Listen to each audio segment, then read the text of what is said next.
Hey folks, it's Gary. Welcome to Classless Characters. In this series, we discuss role-playing games, and today we'll be discussing world building. We'll be talking about building a specific setting, and we'll be working from a specific example for a specific campaign. I can't wait to roast whoever setting we use as an example, Gary. Pat, we're talking about the setting you made for your campaign in GURPS. You know the one you're running now? Well, that's going to be a heck of a lot less fun when I roast myself. Well, I do think that instead of roasting anyone, you should listen to our standard disclaimer. Role-playing games are conducted in a near infinite number of fictional genres, atmospheres, and narrative tones. Even if the game that you are running or playing has exactly the same genre and tone as some other game, its game master and players are different, and so its outcomes will be different. In RPGs, there are no universally correct solutions or even questions, because so much depends on any given group's approach and chemistry. Consideration of nuance is required. However, this is something the human species, the internet, and the hosts of this program frequently cannot achieve, despite their best efforts. Please forgive them all, and keep this in mind as you watch. We'd like to thank Willie Muffin, also known as Ian, for our disclaimer this week. You can find information about his channel in our links below the video. Hi, Gary. Hi, Pat. Everyone like and subscribe. And if you're enjoying the video, please be sure to comment below. How about questions and stuff, Pat? Audience, if you have a question during this live stream, please write question all in caps and then ask a question on this discussion, and we'll get to it at the end of the show. A super chat will guarantee your question gets answered, if we get a lot of them, and earn our eternal gratitude. Tell me about What in the World, Gary. What in the World is the feature in which we discuss aspects of world building and campaign construction, going from session 0 considerations to how the group might make characters, to changing things up 4 years into an ancient campaign. And today we're talking about building a specific setting and world for a campaign using a specific example. In this case, the latest campaign I'm GMing is the one we've chose because, well, it's the most recent example the two of us have. We'll try to see if we can pull some general considerations from there. All right, so let's start by asking, since we're working with your example of the Cresce campaign here, and I'll throw some stuff in too from generally being bad world building advice from me, of why you decided to build this setting. What about it is something that was unserved by existing settings, for example?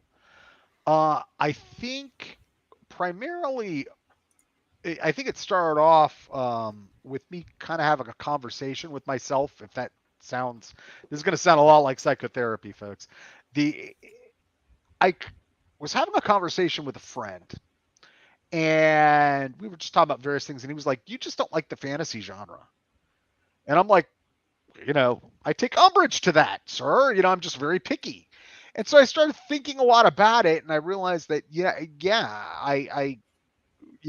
I'm uber picky with that genre in terms of role-playing games, other things, etc. And you all right over there, Gary? Sorry, no. Headphones went out. Go ahead, keep going. All right. So if there's an echo in the chat, sorry about that, but we're doing the best we can here. All right, so I basically I think it was like a dialectic with me about what did I like or not like about the fantasy genre, and it kind of turned into, at first it was like an experiment about building. What it turned into was I wanted to build a setting specifically suited to the way I play now. If I was going to run something suited to the way I was going to be playing with those players, and something that would keep me invested for a long time, and there just wouldn't be a fall off with it. So I think that's kind of where the idea started. So that's the genesis of it. Okay, so with that in mind, what unique features did you want to bring into that campaign that you don't see in other fantasy settings, for example? And then just to get this out in the open, if we didn't say this, it is a fantasy setting. Yeah, right? Pretty right. Low fantasy though, which is a kind of rare configuration inside gaming. So I wanted something rooted in a specific world, Okay. So that throws out like, a lot of other games that are out there that are very popular. We're not going to pick any particular targets, but I wanted a specific world setting. A lot of campaigns out there just don't give you the grist in the world.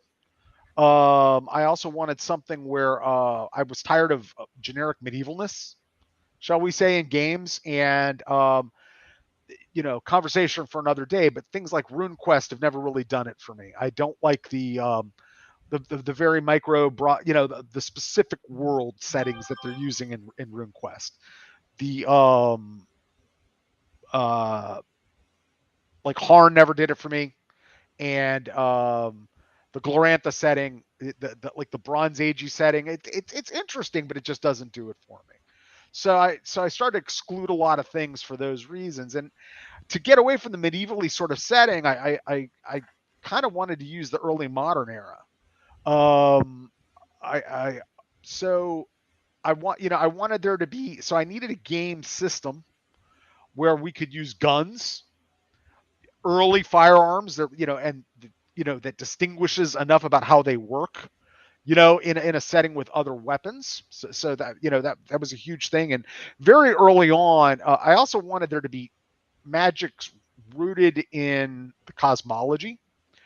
I wanted there to be different types of spiritual magic. I wanted there to be different types of arcane magic, not just one size fits all.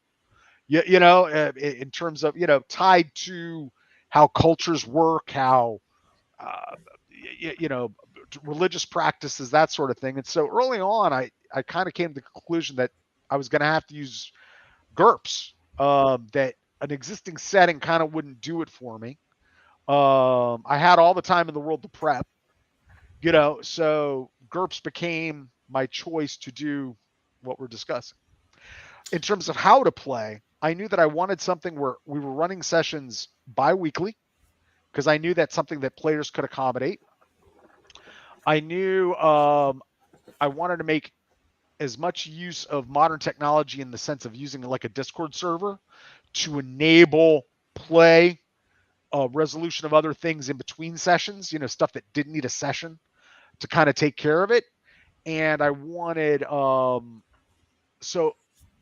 and I wanted a discovery play style, and I wanted ultimately a setting that started off low fantasy and had room for like magic to increase, etc. But I didn't want what we would call new school fantasy, high powered superhero fantasy to be the norm. I wanted it to be kind of rooted in the fact that these people were humans, which all this stuff not humans, mundane creatures, people coming from cultures where in a world where magic no longer works. So all this added up to using GURPS as a setting. So I feel like I'll let you comment on this if you want. I feel like over, say, the last 10 to 20 years, maybe this phenomenon's that old, that the sort of fantasy level has drifted, where maybe like the mean fantasy level has been drifting higher and higher into higher fantasy as time has gone on. It's sort of that superhero effect that you're talking about, which has kind of left those of us with a taste for maybe less high fantasy, your swords and sorcery type stuff, for example, a little bit cold. That's always been a thing, and it's a purely valid stylistic preference, but I feel a bit left behind by the sort of anime and superhero influenced fantasy that we see a lot of now. So specifically, let's talk about the choice of GURPS as the not really for the game itself, but what mechanical elements of GURPS were you able to leverage in to help you with the world building? There was no other game system out there I felt that would work for me as well. The only other option would have been the hero system or champions, but I didn't feel like I wanted to deal with all the extra baggage that would be brought to combat by using that system in this system. I didn't want, if you follow what I'm saying, as we discussed last episode for that, I forget, the Supers episode, the Champions is a very comic book punch 'em out, combat style. So while it can be used generically, I felt it was it wasn't great for that as well. In GURPS, I could leverage different technological levels, advice on that sort of stuff to be able to really enunciate the campaign. So things like we just said, all right, I can set this at the eight. All right, so I want the early modern era. So what we're talking about is like the age of sail, historically, in terms of our Earth historic comprehension, of technology.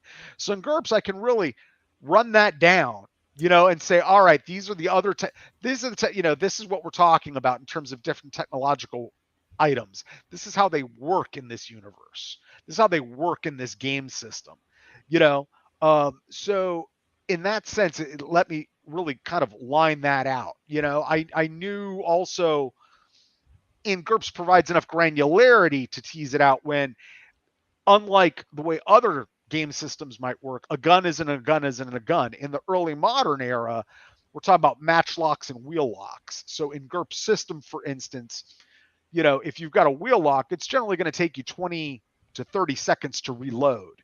So it's not like the characters who are generally the player characters culture, and we'll get to all that, in a bit, but where they're coming from, it's not like their technology, they're not showing up with AK-47s or a game that doesn't have the finiteness, the finiteness GURPS does, where a gun is overpowering, a very, incredibly over here. It's like, it's there's a technological advantage for these folks, but it's not like if they ran up, they met someone who was a powerful shaman, there wouldn't be or wouldn't like, you wouldn't be gunning down a dragon with a 50 caliber. You follow what I'm saying? It's an advantage, but it's not overwhelming. And a lot of other systems just don't have the give for that. So if you were going to hack something, so, and really the other flip side is I wanted to get away. One of the big things for me, along with what you're talking about, the overpowered genre, is I didn't want to run the kind of game where it's like the big bad evil guy setting. We're going to have this one, you guys going to meet some bad guys, and and other things are going to happen, but we're going to do this one big arc about some big bad evil guy. I wanted a campaign where the characters actually went and explored the unknown and made their own choices. They made their own enemies or friends, and set up their own goals for what they wanted to do. So, as a result of that, I didn't want classic fantasy tropes bug me. I didn't want a good versus evil world battle like, very Lord of the Rings influenced. That wasn't going to work for me. Something that might channel a little bit of R.E. Howard could kind of work. Maybe some Clark Ashton Smith in there. Some horror influences. The mundane meeting the supernatural could have some what we would call things that are more appropriate to a horror campaign in them. So GURPS would let me, incorporate a little bit of that. And so that's that. So in terms of like Uber everything, I wanted something that was suited to literally the players are going to an unknown place, and they might have like the beginnings of a map or something, and they're literally exploring the unknown and coming across a world where I might have done a lot of definition about cultures and species and other things that are around there, but they're making the decisions about where they go and what relationships they develop and all that stuff, as well as sometimes just discovering the terrain. I felt like all in all, GURPS was the best solution. GURPS also meant months and months of prep. So, right. So there you go. So, and maybe we'll talk about that in detail, or the topic of prep in general on a later show. So, I know that the campaign has substantial hex crawl elements. So, let's talk about that. Let me ask, first of all, how that informed the construction of the setting. It kind of didn't. To be dead honest with you, so big picture, it was more about the practical issues we discussed before. I mentioned before. So the characters come from an overarching cultural group. It's the best way I could describe it, like a continent. that is isolated, that is not in living memory. One of the things that you're a big traveler guy, Gary. So am I, right? One of the things that I think subconsciously influenced me was that traveler. So you read some of the histories I was writing up for that traveler campaign that fell apart, right?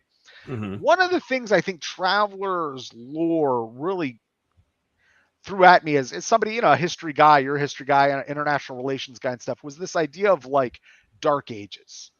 And in Traveler, you're constantly having these situations where things, in its history, not just as, in the new era or whatever, but in its history where things collapsed, and you'll read, there'll be a reference like there was a pocket empire formed by these. Well, what does that mean?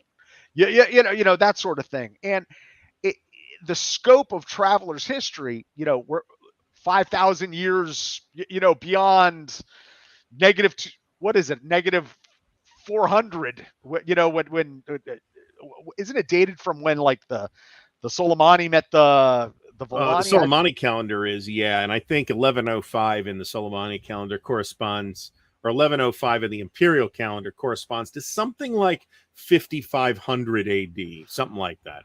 Right. So I wanted this campaign that, all right, so there are these legends that magic worked, and there were battles against shadow creatures and things like that. But it all happened like 2,000 years ago. And then as a result of a religious awakening that's now fracturing, kind of similar to a European analog in terms of like the rise of a Christianity and dissenting sects. It's there's a little bit of that in there, but this idea of all that happened 2,000, 2,500 years ago. People don't even know if these are legends or not. All they know is like they got these things that are like spells or rituals or prayers, and they don't work.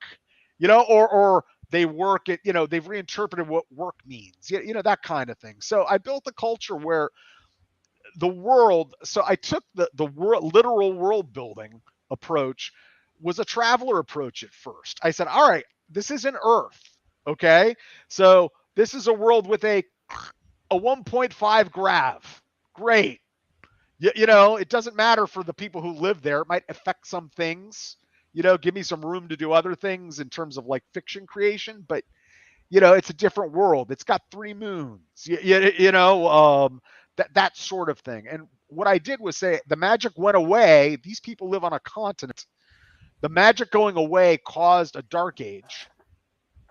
It was like having a technological collapse. They were, relying on it for all sorts of things in this continent, supercontinent. There is blocked ice flow to the north and the south, so they can't go west. Okay. And then there's this like alkaline, impassable desert that you eventually get to in the west, that there's no, there aren't even legends coming across that part. You know what I mean? There aren't even stories of like trade routes or anything. It's just gone. So it's kind of like this continent that I call Gentibus is kind of like this isolated supercontinent. And then, so the world started to build this uber culture started to build itself back up. And as it built itself back up, it eventually found, sailed eastward and found some islands. And then it sailed a little further east and it found the beginnings of another supercontinent, that's over there. And, that's kind of the setting for the whole world.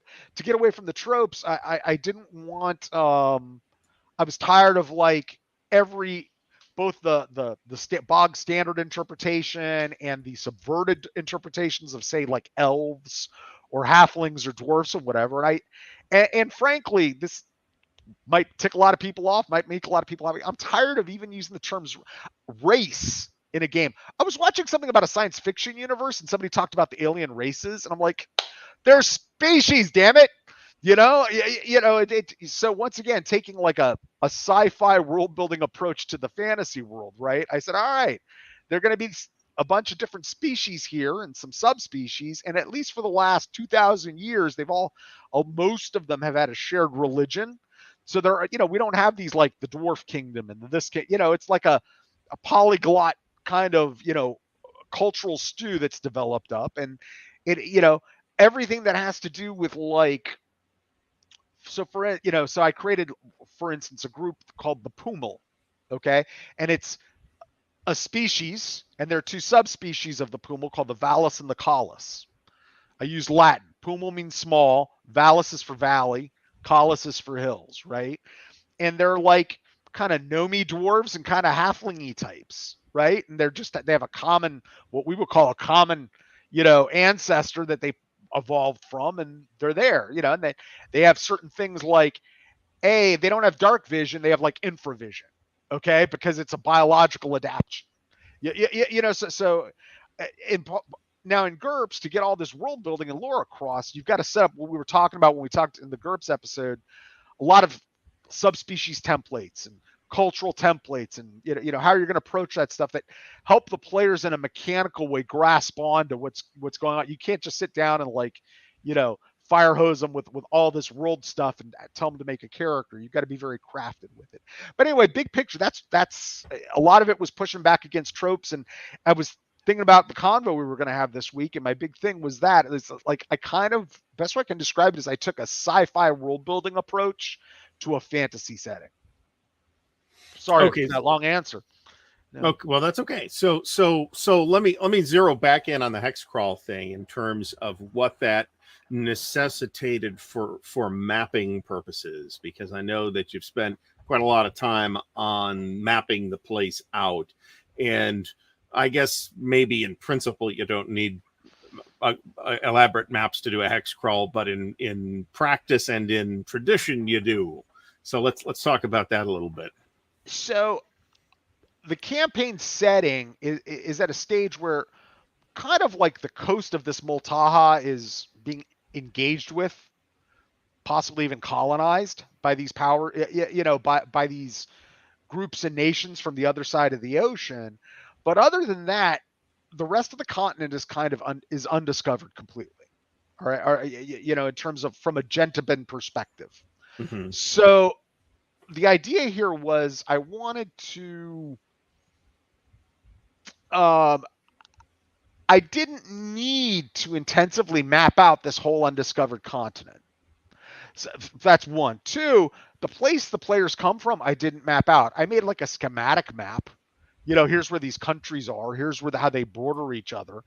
But for the unknown continent of Multaha, that the players are going to be engaging with, the whole point was them discovering it. So I didn't map the whole continent out. I said, here's this area that you have a taste of. I'm not going to map out where you're coming from because we're not running a Gentibus campaign. We're not running a campaign where you stay at home and play politics and war with each other.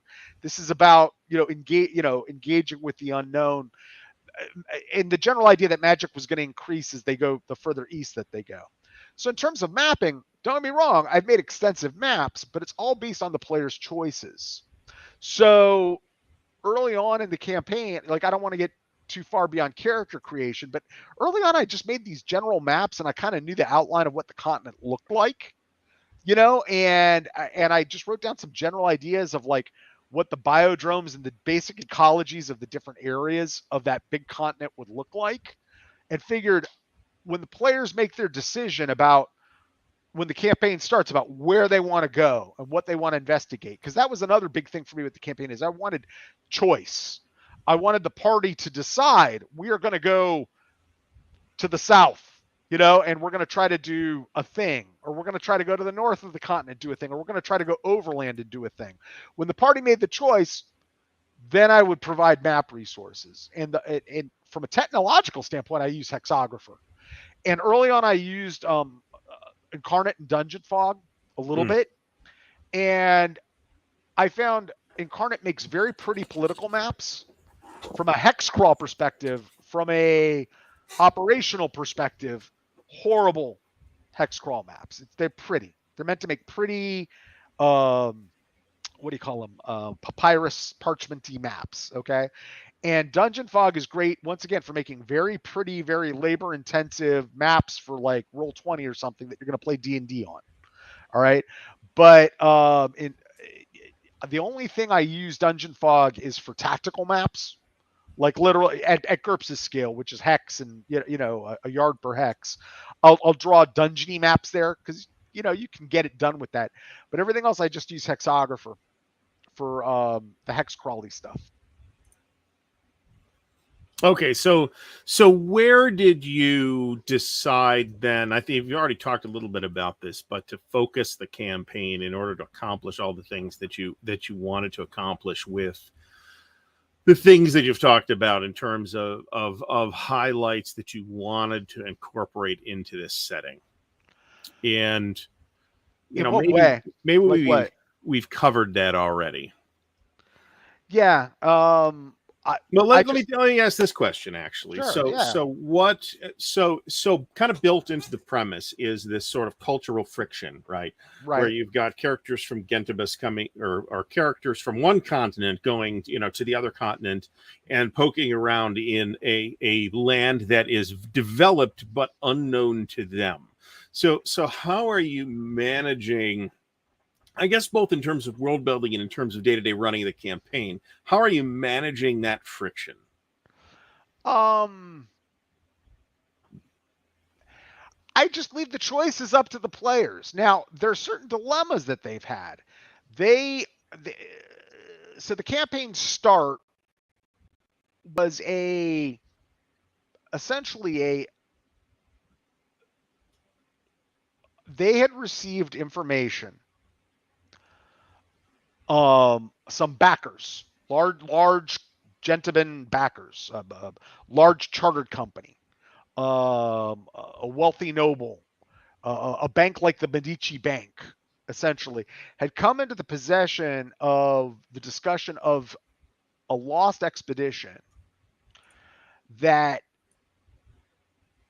did things that in the physical world would be impossible. Okay, so they had a record. Now it's all from the perspective of a diary. And what they could intuit was, and then the discovery of this diary was like 3,000 miles from where the record of the diary was happening, and the time frames didn't match up. And so there are fears, certainly within different religious groups in Gentibus, et cetera, different, power centers, shall we say, that the magic might still be out there. They don't know what to make of the magic, et cetera. So it kind of brought together a bunch of backers for an expedition for various reasons, for the possibility of wealth, for the possibility of land acquisition, for the possibility of discovering more about these magic happenings, etc. And the players, the party, as they set off, could have gone about engaging with this in multiple directions. So the first or second session was spent with them figuring out where they wanted to go. Okay. And they decided they wanted to go to the south. But in terms of what you're talking about, the friction, the players are making their own decisions. One of the players is like the representative and scion of that for aforementioned large bank. The two of the player characters are trusted retainers of said wealthy noble. They're churchmen, who are finding that their prayers and whatnot are starting to work out in this strange location, and where, in ways that they hadn't seen before. And the what was the last group? The people work for the charter company. They're shot callers, okay, but they have people to answer to. And so when they decided that we're going to do this, and there's an advantage, we can gain a lot. That's what the characters basically did, to say we could gain a lot. They prepared this expedition, the backers funded it, and when they sailed off, they were given a bill, and the bill was for 4 million gold patrachis, in order for the expedition to become profitable. So I don't directly apply the friction. If the characters choose to, their choices are their choices, but there are pressures on them that may make them behave in reprehensible ways. They could resist those pressures and behave in good ways. But you follow what I'm saying? But the choice is up to them. They're also going somewhere where they really don't know what they're dealing with. The party in this campaign, and the party headed out with, I want to say approximately, might be a little less, a little more. I have to look at my resources. There were like 100 people going on this expedition. They brought carpenters, and because practically what they did was set up a base of operations and a place to go explore. and they didn't want it. This wasn't like, so the boat's going to drop you off on the beach and you're just going to go inland and adventure. I didn't want to run that kind of campaign. I wanted something where rations mattered, and and travel mattered. You could have been like 6 people. Convincing somebody to go, where there be dragons are, and drop you off on a boat. That's a great way to run a campaign. I didn't want to run that, and the players could have chosen to go light, but they went heavy. So here we are. So a lot of the discussion around world building as kind of its own discipline, which is it kind of overlaps outside of gaming too, talks about the perspective of designing from top down, where you kind of start with the world or the cosmology or whatever, and kind of narrowing into after some arbitrarily long period of time, presumably narrowing down into the area where the players actually could go and are doing things, and the opposite down bottom up approach, whereby you kind of start with that local area.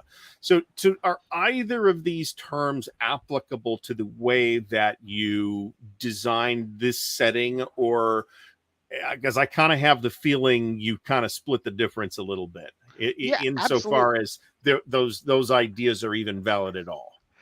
I came up with the cosmology, how things would, this is, in terms of like, this is how like metaphysical cosmology works here. This is like the structure of the world. This is where it is in a stage of engagement. And then having developed like all those cultures, those nations, those subspecies, developed all these templates, which took about 6 months of prep. And during that process, I talked with several players, including you. You were going to play, couldn't play, but I said, is this something that would interest you? Because if they weren't interested, I would have dropped it. Okay. I mean, it's great exercise, but the idea of playing pushes you forward. Those players said, absolutely. So I drove on with what I had. And then once I'd set up that framework, then I sat and built characters.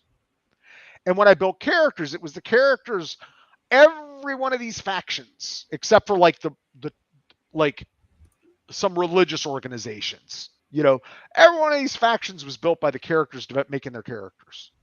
Like the noble appeared, the wealthy noble appeared from thin air based on one character's background. The bank formed from, Rich made a character and he wanted to be from a bank, so there was the Bank de Pineda was created, that sort of thing. So they created the factions and the living world, and like what, reason to altre, and the interact, things that begin. Now, of course, I had to fill other things out. Are there other banks? Are there other, things for competition that might influence what they're doing out there right now? But that was all that world building was filled in by making the characters and filling it appropriately. So like you said, it kind of met in the middle. It was, I think that's how you have to do it. Otherwise the players' characters aren't going to get invested if you're like, well, here's this whole world, and GURPS once again was very well suited for that. Oh, you want to work for the Banco de Pineda. All right. So you have a patron, it's an advantage. You're going to have wealth and you're going to have influence and, be running a business. You rank within that organization. And then you've got like a duty, the repercussions to doing that. Like, that's one of the pressures that's on the group now is like, they want to make some money, and they want to make some money because the scion of, as an example, a scion of the De Pineda family is like, wow, if, the way these businesses, like if you think of the Medici Bank in like circa 1500 as an example, Gary, it's a little run probably more like the mafia than what we would call a bank today. And I think like, failing and losing a lot of money might have more repercussions than just being taken to court. If you know what I mean. Yeah. Same thing for all these businesses. So it's, it's funny is like, and they're all slowly like in this faction, like they're cooperating, but a lot of the faction politics is part of the party not sharing specific pieces of information or, because they're all backed and affiliated with these groups that have their own interests out here, but those interests aren't the same. necessarily. Sometimes, the capitalist motive is the most simple motive. The church's motive is a little more, we want to make sure that this magic isn't of shadow. What does that mean? Nobody even knows what it means if magic's of shadow anymore. But they got other stuff driving them. So it's that's it. It both built it out. I think the toughest thing was because of building the metaphysical backing was accommodating players who wanted to make spiritual or magical characters stay true to the Gentleman background. There's like left, right limits and lanes there, but still try to give them what they wanted out of the gameplay. And but all that took was world building on the fly. I want to make a character who kind of does X, Y, and Z and da da da. Does this work? And sometimes the answer would be no. This is not an anime campaign. It's just that tone isn't going to work here. And then the answer would come back, and then I'd manage expectations. They'd alter their idea a little bit. I'm like, that I can work with. Let me go write up 5 pages and some stuff. You know what I mean? To flesh this out for the character you want to make. So there you go.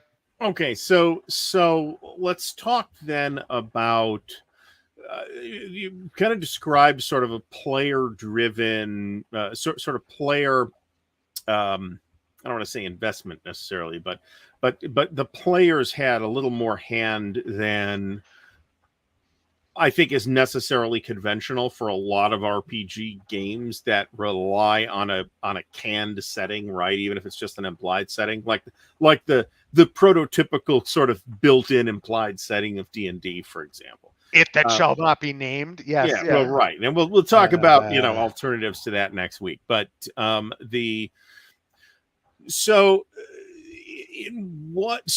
you yourself kind of designed the cosmology. So let's talk about that sort of underlying framework that everything else kind of got built into. The basic idea is, for reasons nobody knows, I've got some noodlings and wonderings to myself, but nobody cares. You know what I mean? Like in terms of like why this world operates the way, nobody cares, right? I'm the only one who cares. So, really, if I'm making anybody happy with the verisimilitude there, it's me. Okay. But basically in this world, for whatever reason right now, the further west you go, probably to a certain point, magic does not work. Be it arcane magic, spiritual magic, you name it. Further east you go, it seems to increase in its effectiveness. That's it.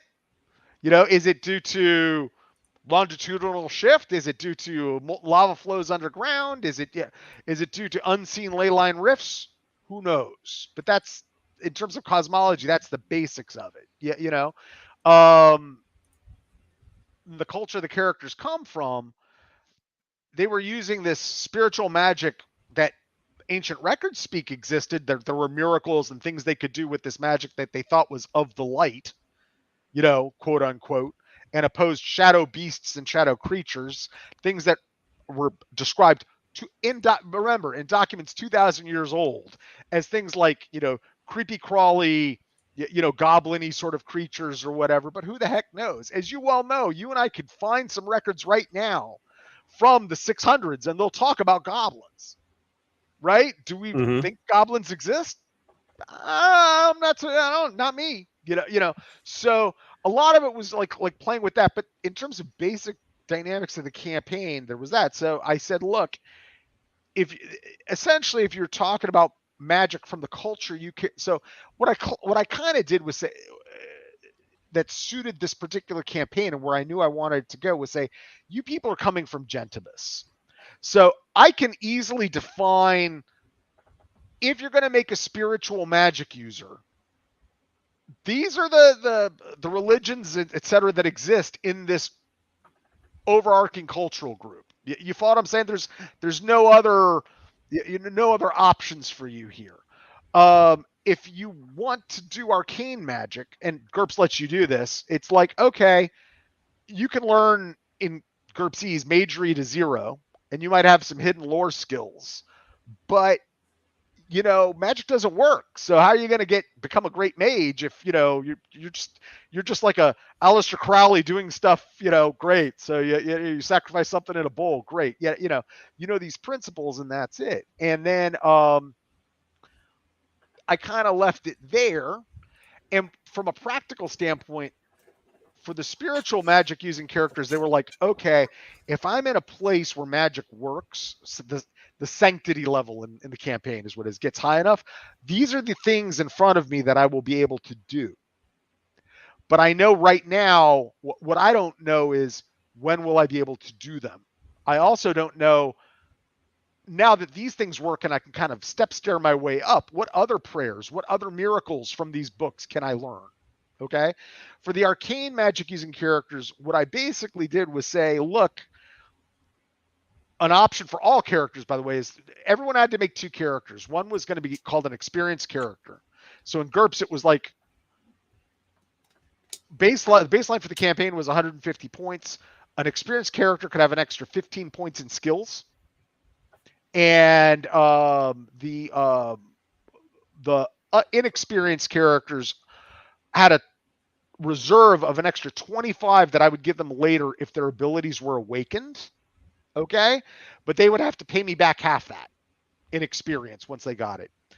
And in terms of the magic, I don't want to get into all like how GURPS works and stuff, but essentially they have a reserve and they can change it. So something kind of like Vancian magic, and their magery gets higher the further east they go as well, or closer to particular pools or sites or items might affect that. But they have to like learn a spell first. Now, learning a spell, because languages matter in this campaign, could be like, I just discovered something in ancient Greek and I don't speak ancient Greek. So they got to like learn, translate it. And boy, they end up with like a ball lightning spell. But there's also the kind of campaign where instead of spells being leveled out and, like learn this, learn that, it's like once you translate that spell, if you have the points in your pool to accommodate it, feel free to cast like a castle destroying wizard or something, if that's what the spell is.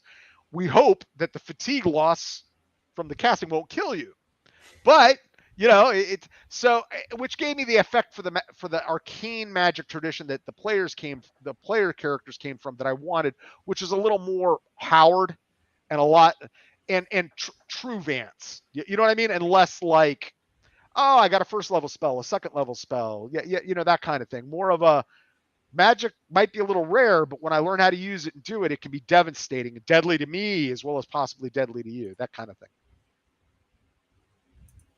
Okay, so how then did you but so you didn't really have a session 0 as such, but you kind of had those discussions with the players individually. So let's talk a little bit about that process.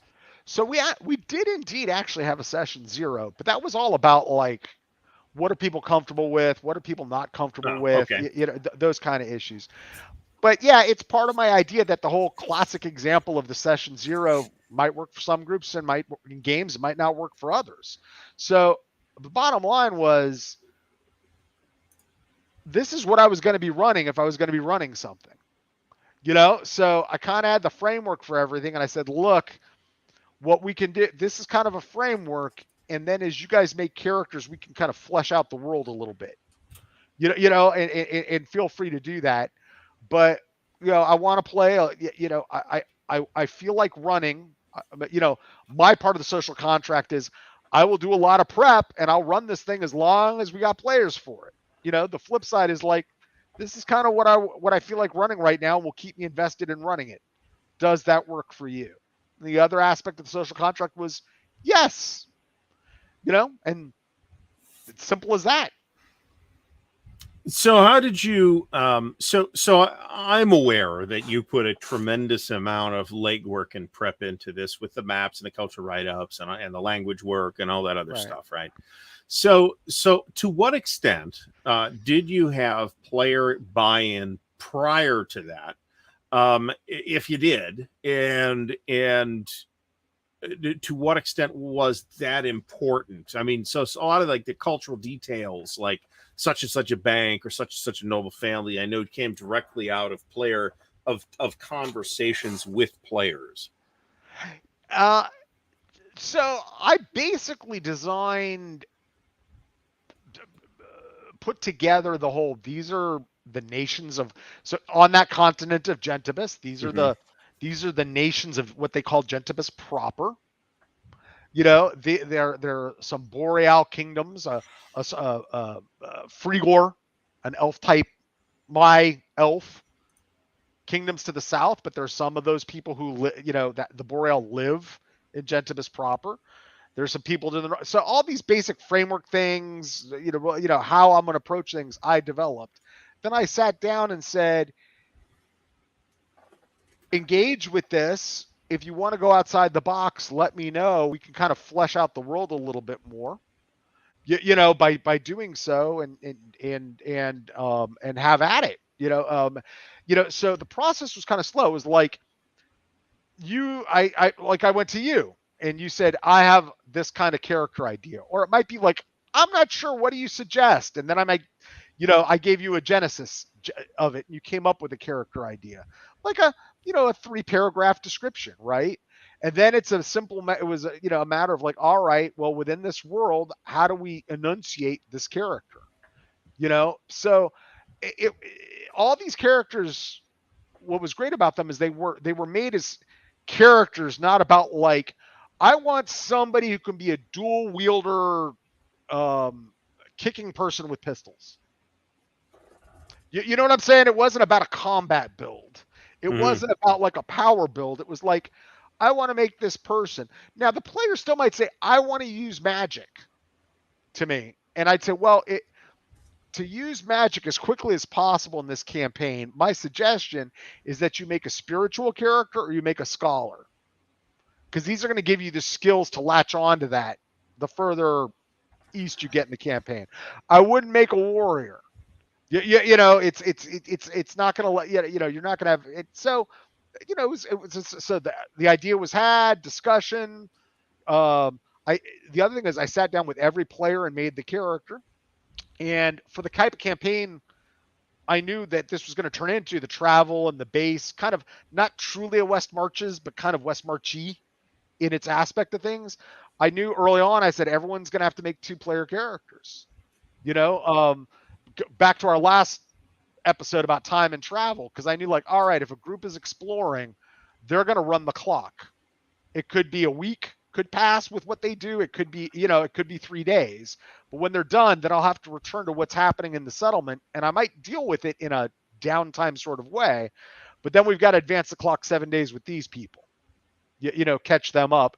And it also, the one artificial conceit, because I try to give as much choice to the players as I can, but the one artificial conceit is like, you've got to have a foot in each group. At all times, you've got to have one character with the group, that group that's out there, and one character with the group that's here. Even if you're not there, we'll NPC your character up, but it provides you whatever's happening, you can fall in. You can not like, oh, I need to make a new character, because that happens if time and travel matters, and somebody doesn't have a character with a group that's isolated, they're out. Having said that, it's easy to bring characters into the campaign.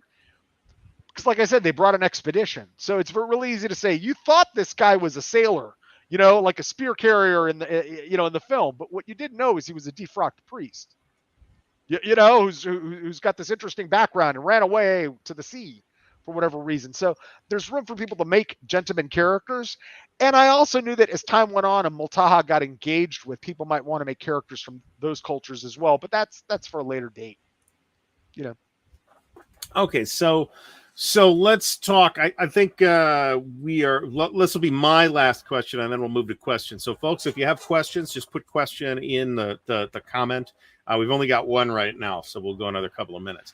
So one of the things that I tend to have done when doing world building stuff, into which I've gotten fairly deep in the weeds in the past, and we'll talk more about that at a later time, I think, is into the languages. This is a particular interest of mine. I became interested in this because of languages that had been designed or devised for specific Right. settings, like Tolkien's languages and Barker's languages, and so on and so forth. So how deep in the weeds did you get into that? Did you just kind of pick historical models, or you just used a random name generator, or to what extent did you develop that? So purely to taste. In my past experiences, even engaging with very completely created settings like Tel Aslanta as an example, or Jarun, okay, I found it easier for me, based on the culture I come from as a player, to have names I can kind of wrap my, names for things and places that I can kind of wrap my tongue around. Okay. Now, I'm by no means a linguist. I know Spanish. I'm literate and speak Arabic. We've talked. I know some language, and I've got like an amateur's passing interest in languages. Okay. So what I did for GURPS that's not part of GURPS is I created language groups. And so I wanted languages to be a thing, but I didn't want a Tower of Babel campaign. So I reduced the costs of buying languages that were in the same group, like a 50% cost. You could buy in a neighboring group for -1 point. And that concept also translates over to Multaha. The players know that based on the mechanics. So learning languages will be a little easier for them as well. GURPS has the advantage language talent. So if a character has language talent, they can, what I had to translate into the game was, it lets you buy languages cheaper but in terms of characters buying new languages with experience points, a character with language talent, I'll let them, they could spend their points whenever they want, but from a verisimilitude standpoint, it's like, hey, after 3 days, you're like speaking this broken. You know what I mean? You're very facile with learning the languages. And I think I needed that. One, it helped me species, subspecies, culture, and nation build for this culture that the characters came from. It's helping me do that in Multaha proper. And it's also helping me create the sense of, like, the party had first contact recently and they didn't speak a language. So there's a lot of gesture. You know what I mean? You don't know if they're friendly, foe. It creates a much different environment than everyone speaks common. Right? In terms of like, we've met these people, we don't know who they are, and the people who met them are like, we've never seen anybody dressed like that. It did. The amazing thing is, given all the tension, it didn't go off violently. But in terms of the actual languages, yeah, we're stuck on planet Earth. 1, 2, I'm not a Barker or a Tolkien, right? And so I'm not going to invent languages nor write in them. So what I did for where the characters come from, Gentibus proper, I used little lesser known European languages. So for instance, I use Catalan, not Spanish. I use some Portuguese. I use Walloon. I didn't use French. I used it's very similar, but like Occitan from the south. I used Anglo-Saxon, not English. I used Irish Gaelic for some stuff. I used Finnish. I used Danish. I used, in grouping out these languages, I think the two that we would call major in terms of raw population statistics, the two major languages I might have used to draw things from were Russian and German. In terms of like moving towards the West and Gentibus. And I kind of did the same thing in Multaha that I don't want to talk a lot about because the players haven't seen it. Surprise, got to keep the surprise. Spoilers. Right. But, in terms of like there being these large Uber groups with these tied languages. So for instance, I just mentioned the homo pumo for the little people. Well, it's from Latin, right? Now in this universe it's called Pulnari, but it's like, it's a root for a lot of these, like, the Pulnari group of languages, that same idea, is parsing these out. And once again, I was tired of the trope of, well, these people speak the Dwarven tongue, and these people speak the Elven tongue. There's the Elven kingdoms and the Dwarven kingdoms. I'm like, I wanted something where it felt like you could choose to play someone from a more isolated culture, like a more mono species culture. But this is in reality, Shadow has been defeated. If this was like Tolkien's world, more, we don't even know if there was a Mordor or anything like that. We don't know none of that. It's like 3,000 years later, and these people have just been living in a place for 3,000 years. So, are there petty prejudices and discriminations? Probably, and definitely, I would say, is it like structured like basically the Tolkien trope, the kingdom of the elves? No, it's not like that. Because I didn't want it. I want something. Well, even it just for maximum correctness here, there's like 3 different Elven languages that Tolkien developed. Of course. Right. So of course. right. Tolkien did not fall prey to that. And this is this races. Right. I mean, I don't know that Tolkien talked about race in that context either. I could be wrong about this, but I'm not sure that that's the terminology that he used. At the risk of ticking causing a flame war on Twitter or in the comments, he did. But it's the time he's from. It's 1919. They were all described this way. That was just the word that was used. It's scientifically imprecise today. This is a time where Oswald Spengler's writing about the rise of these races, ethnic races in nations and stuff. They don't know, they don't know where they're tied, and right? Madame Blavatsky. Right. So, he didn't. Now, Tolkien didn't write all that stuff, but what he did was say, well, this is the accepted academic. He's trying to be as precise as he can, No, language changes, and Tolkien would have understood that. So yeah, that's what he would have told everybody today. It's like, I wrote to you about the mutability of language as a scholar for years. It's happened again, and now you're all throwing me under the bus, So, all right. So it looks like we're going to end approximately on time this week. So we only have one question. So let's get to that, and I'll let you answer it. Obviously, Cresce. Yeah. So there's no like extra K sound in there, is what we're saying. No, it's the in fact, it's the real name of the campaign is Magia Inventionis, the magic of invention. Cresce's just the planet. It's the word they use for Earth. Okay. And that's it. Which is an interesting. We honestly, we could probably go on. We're not going to, but we could probably go on for 20 minutes about that, in terms of what is the cultural the name in the language, right, that people call the world, right, and it's different, has different connotations depending on what language and cultural group you're talking about. So in English, we call this Earth. Right. Why do we call it Earth? What does Earth mean? I would imagine that it comes from the old High German word for land or soil. That's my guess. Which is how the Romans did it as well. Right. So all I did was take Latin for soil. Mm-hmm. That's Cresce. Okay. Right? Yeah.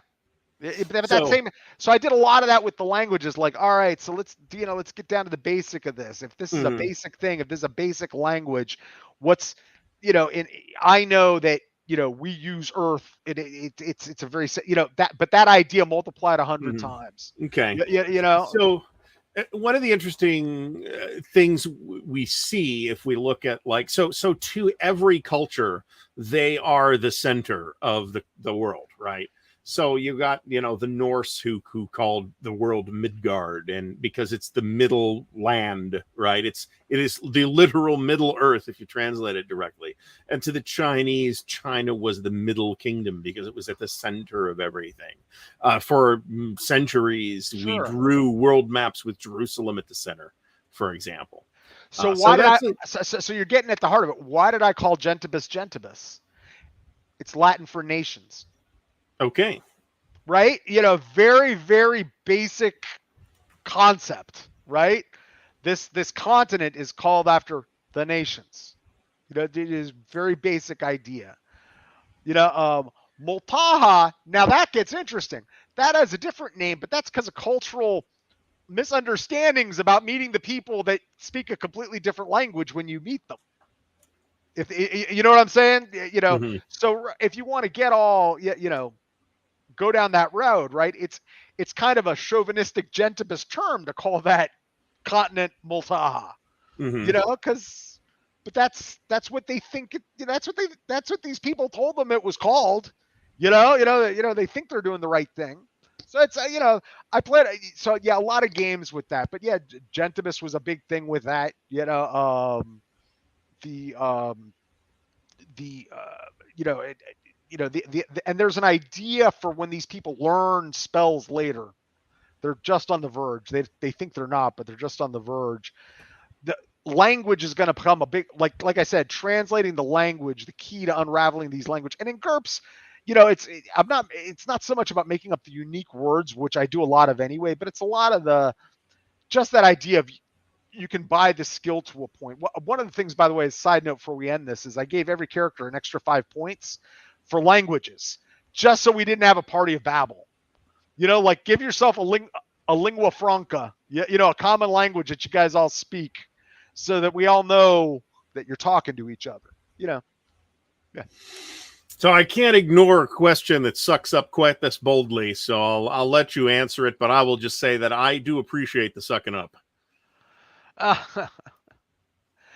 In fact, CMO, finish. Well, I got a comment on this because he's asking about the language. I didn't get it from Multaha, but I can certainly send you a supplement if you DM me this thing I wrote up. Gary can vouch to. I think you read that on the Tundar. Boy, that's filled with a whole lot of Finnish stuff going on in it. Yes, Simo, hit Pat up on Twitter. His Twitter handle is in the video description. That's the best way to get a hold of him, unless you have his email. And then I guess our last question is for Mr. Thomas Bandy. What is your fear of under-preparing for a campaign like this, and what percentage of the work is done on the fly? That's an interesting question. I knew I didn't need to prepare anything else. Or I couldn't prepare anything else until the players started making decisions. So I prepared the backstory. This is, if you think about it, all the Genebus stuff is like, this is so you, Gary, can make a grounded character that comes from a place. You know what I mean? You come from a culture, you got some you might practice religion or not, or, all that sort of stuff, right? But you come from a defined culture. But moving forward, I had some basic ideas about the coast, but I didn't get deep into designing stuff for the unknown continent until the players could tell me, we're going to go here. Once I knew they were going to go here, I could be like, okay. So, and I'll tell you, I knew they were going to places jungly. We're going to be doing a lot of like Lost World. There's going to be a lot of reptile stuff happening, steaming jungles. That's the place. And I'm like, all right, then I can start preparing that kind of stuff. But until the players could enunciate the choices to me, it was pointless making the preparation. If I had prepared in a detailed way at all, a bunch of jungle stuff, and they said, we want to go to the north, which would have been like more like temperate, whatever. Right. That would happen. Yeah. We're going to the Arctic next. So you have to, if you're an OCD type of person or a detail oriented, you just got to control yourself, man. You got to say, all right. When they discovered these records, I said they basically have 3 choices. They could surprise me with a 4th one, but they kind of have 3 choices. They could go to the north, where this old expedition landed, and there's a detailed land record before it probably got teleported somewhere, and they all got scared crapless, and and they got teleported somewhere in the middle of a desert, which they had a general idea of where that desert location was. And then the guy who had the diary that becomes the diary of a madman, who's a madman, was all the way in the south. So I was at least able to ruminate and say, all right, this is generally what the north will look like. This is generally what the desert thing would look like. And this is generally how the southern jungle thing would look like. And here's how they would connect if you tried to follow, roughly speaking. But I don't need to start cranking out hexes or, coming up with like the desert bestiary or, you got to, slow your roll. That's how you do it. Wait until they make a choice that says, all right, defining to this level is going to come necessary. Knowing what that level was based on their choice, I think the only thing that helped me with that was just experience, playing, and game mastery. Okay, great. So I believe we are now out of time. We're going to wrap the show up. Pat? Yes. Sorry. Can I get off the couch now, Doctor? You can, Pat. The charge for this session will be $100. Please join us for the next Classless Characters show. Now, we are taking a week off because I'm fingers crossed, moving. So the next show will be on August 14th, Sunday at 3 p.m. Eastern time. This is 8 p.m. I believe British summertime, and we're going to talk about the best role-playing games that aren't D&D. We're just basically our best top role-playing games, and we're not counting D&D. So tune in for that. Everybody have a great day. Which ones aren't? They're all not D&D except for D&D. So I don't think there's any game out there that's well. All right, we'll talk about it next time, August 14th. Tune in. It's going to be a hot show.